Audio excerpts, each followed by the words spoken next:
Hello and welcome to Tarot Tats and Tea on this really grey, wet, windy and cold spring day. Surprise, surprise.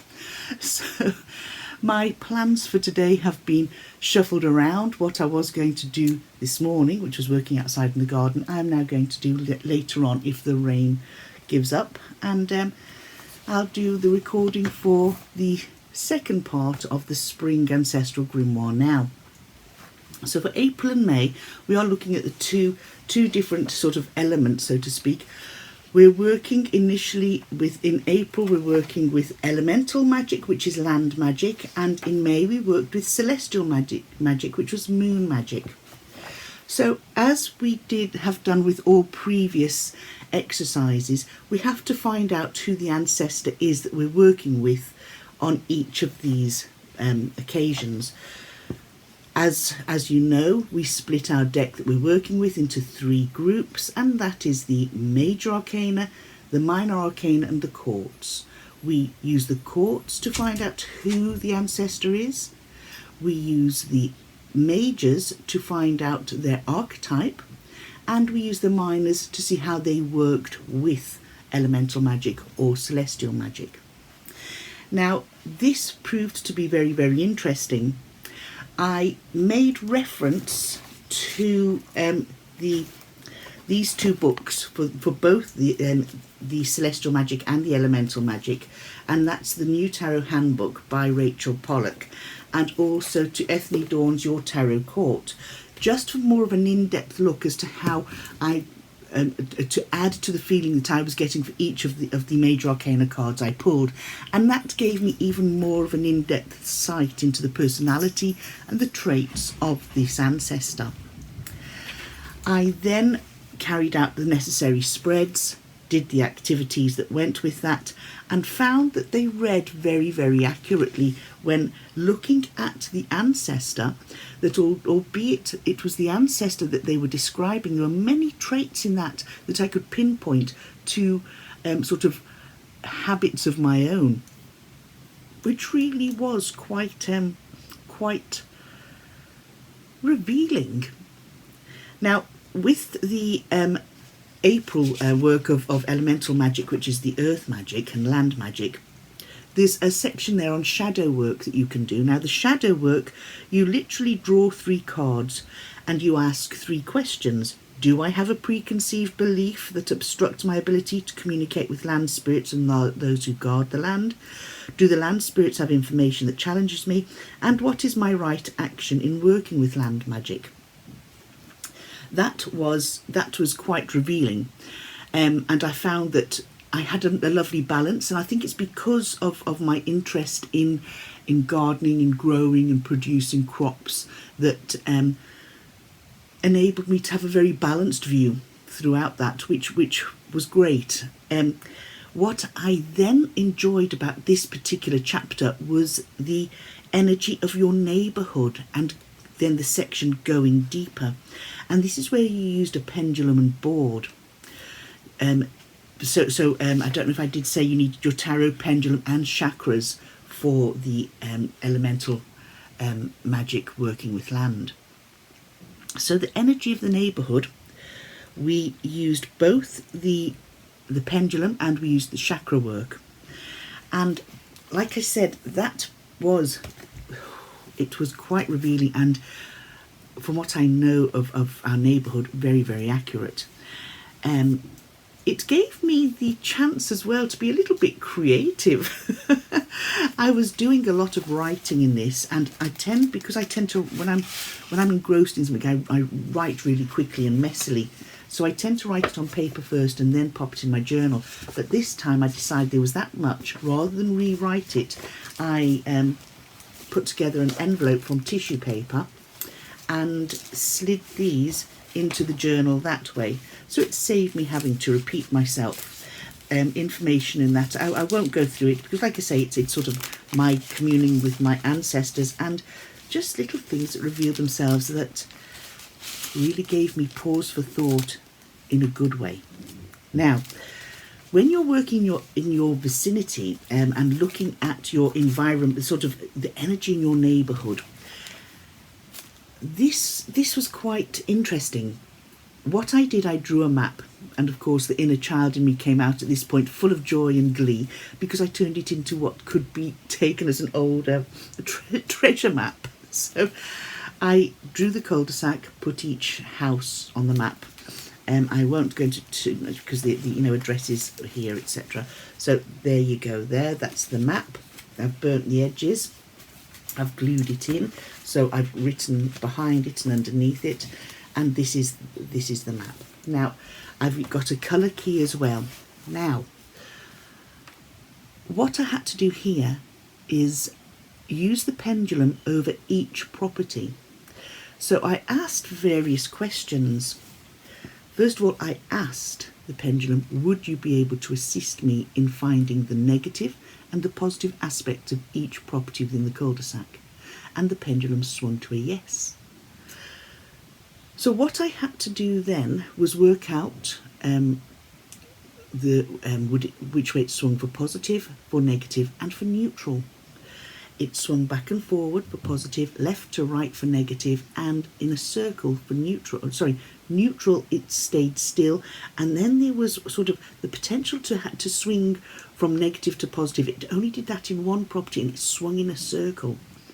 Now, the interesting fact from here is that many years ago there was a battle here in our town, but this battle was said to taken place on the main street, which is a couple of miles away. I was talking to a historian who said that might not necessarily be the case. That's what we know historically, but it's quite possible that battles took place round here too. We also had Vikings land here, and Vikings came and they pillaged the place, nothing like a little spot of pillaging to wake you up on a Saturday morning. And so they came and they took, they killed, they murdered, they raped, and they took, okay? Now, that's a long time ago, but would it still have trace elements of energy left here now? Well, I firmly believe it does. You see, the reason I chose to look at this immediate area was because there has been some disputes, which I'm not going to go into, but I decided to go over each property with my pendulum, and I had 1, 2, 3 properties that were neutral. I had 1, 2, 3, 4 properties that were positive. There's nothing wrong there. And I had 1, 2, 3 properties that were negative.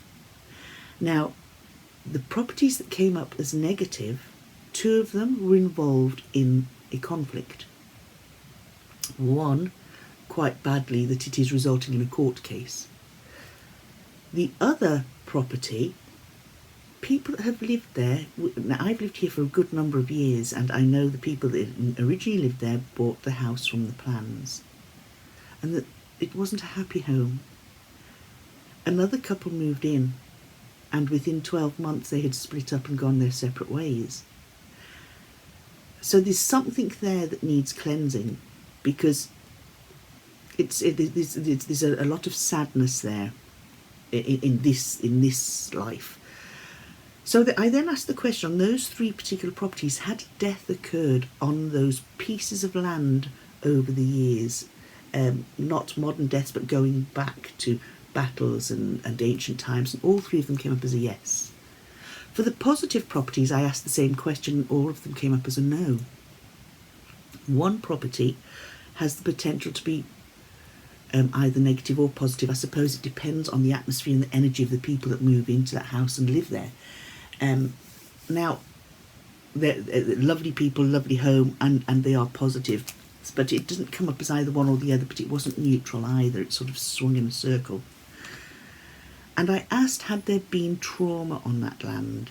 And it said yes. I asked if there had been death on that land. It said no. So it could be that if there was any sort of battle that took place there, that somebody was injured, or over time, going right back to the dawn of man here on Ireland, that this could have happened, So that really read true to how if I was, without the pendulum, if I was to pick out positive and negative, that would be exactly how it is here, which was quite something. We then worked on our chakras, on our own chakras and on land chakras. And with that, you draw out your chakra, okay? Now, for me, I tend to meditate in the mornings, so a lot of mine were unblocked and were fine. I think there was one, was there one? No, there wasn't one, not on my own personal one. So I did this, and it was fine. I decided to pick a day, a random day, about 3 weeks later. I just decided out of the blue, right, I hadn't done my meditation, let's do it again. And when I did it a second time, there was one blocked, and one unbalanced and one blocked. So it seems to have worked. We did the same for the land. You do chakras for the land, and the same thing there. And again, you've got your balanced and unbalanced. So it's really quite revealing as to how energy can affect what's going on in an area. I also did a spread. I then drew 1, 2, 3, 4 cards, and asked questions. If I could help remove negativity, should I intervene? Will this negativity heal? And how do I handle the procrastinators? Okay, so all those were questions that I asked and were answered for me. Now, and that was asking my ancestor that works with land. We then moved on to celestial magic, which is the moon magic. And in this you need tarot, oracle and messages in wax. So we know that the new moon is when it's dark, you can't see it. The full moon is when it's bright and round. The waxing moon is when the moon is growing to a full moon, and the waning moon when the moon is decreasing to become a new moon again. Once again, you find out who your ancestor is, and this was a really interesting one for me because this actually took me back to Wales, and I got to read up on the history of Wales and the history of their beliefs in the moon goddess. And there is an actual Welsh moon goddess, Arianrhod, and I read about her and found it very fitting for this activity that she should appear. Another activity with this one, you as I say, you go through, you do your ancestor stuff again, and then you have spreads for today's moon, etc. You go back and you look at what moon you were born under, and for me, I went back as if I was speaking to the newborn Elaine and did a reading for that, and that was very, very interesting too. In this, you do wax readings, and you can see I've popped the wax and the shapes of them in here, okay? And the wax readings are basically you drip a candle into water and it comes out in a shape. The shapes that I had were, with the purple one, there was a sort of butterfly, shamrock, heart, and you ask a question, you take the shapes, and you sort of intuitively read those shapes, pretty much like charm casting in a sense, only the shapes are created by the wax. For the black wax, I got a cat. I got a little, what looked like a map that could have been, depending which way you held it, it could have been Wales or Ireland. And there was a question to my ancestors, and it was like, yes, we watched you, we're ancestors from both countries are watching over you type of thing. And the wax activity drew the moon section to an end. A lot of my study in the moon section was looking at the Welsh side of things, looking at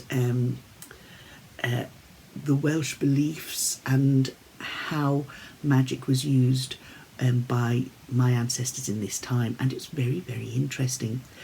I finished off this month. I decided to use a coffee filter because I just like to have little things that's in sections. So I used a coffee filter. I put iridescent or glow-in-the-dark ink, and we have a moon to finish off to seal our work, on which I've written a little ditty, really, a little poem.